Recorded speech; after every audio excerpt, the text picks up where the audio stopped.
চিনে থাকবা, যে হচ্ছে একজন ফেসবুক লাইভ স্ট্রিমার। যাই হোক, সে একদিন লাইভের মধ্যে গেম প্লে করতেছিল, তখন সে মারা যায় এবং তার টিমমেট তাকে রিভাইভ দেওয়ার পর যা হয়। রাম রাম মর নাকি? ওই এই মর, কি হইছে ভাই? এই! এবং আরেকটা ম্যাচের মধ্যে এখানে দেখতে পাচ্ছ টিভি রিমন কিন্তু একটা এনিমিকে দেখে ফায়ার করা শুরু করে, কিন্তু এনিমির গায়ে রেড ডটই ধরতেছিল না এবং তার একটু পর যা হলো। কি রে ভাই?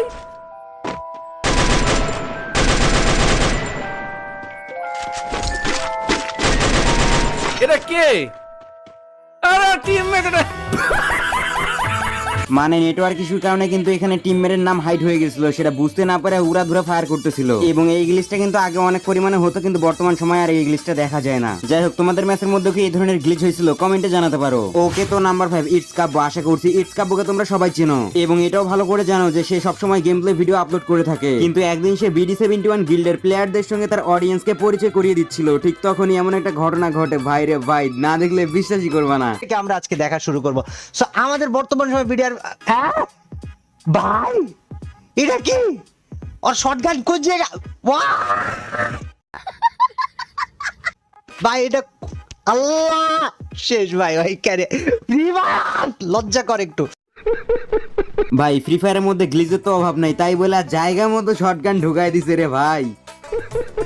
যাই হোক গাইস, এইগুলো তো গেমের গ্লিচ, কিন্তু তোমরা কি জানো আজ থেকে 4 বছর আগে লাইভ স্ট্রিমে থাকা অবস্থায় ইটস কাব্য ভাই একটা চ্যালেঞ্জের মধ্যে হেরে যায়, আর যার ফলস্বরূপ লাইভের মধ্যে হাজার হাজার মানুষের সামনে নিজের শার্ট খুলে স্ট্রিম করতে হয়। আসলে আজ থেকে 4 বছর আগে ইটস কাব্য ইউটিউবের মধ্যে লাইভ স্ট্রিম করতেছিল, কিন্তু তার ওয়াচিং অনেকটাই ডাউন চলতেছিল। এই জন্য সে অডিয়েন্সের কাছে চ্যালেঞ্জ করে যে এই লাইভ স্ট্রিমের মধ্যে 50,000 লাইক কমপ্লিট হলে সে তার নিজের শার্ট খুলে স্ট্রিম করবে, এবং অডিয়েন্সও 50,000 লাইক কমপ্লিট করে দেয়। তারপর যা হলো।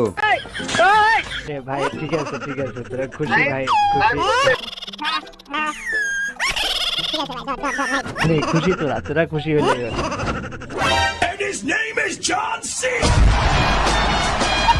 তো গাইস, দেখতেই তো বললো কাবু ভাইয়ের মারাত্মক লেভেলের 6 প্যাক, এবং গাইস সেই সময় লাইভ ওয়াচিং এর মধ্যে 4-5 হাজার মানুষ ছিল, আর এতগুলো মানুষের সামনে শার্ট খোলাটা আসলে লজ্জার ব্যাপার। যখন কাবু ভাই লজ্জা পাচ্ছিল, তখন তার একজন টিমমেট বলে, হে বাড়া তুই কি মায়া মানুষ নাকি যে এত লজ্জা পাচ্ছ? তখন কাবু ভাইয়ের রিপ্লাইটা ছিল পুরাই স্যাভেজ।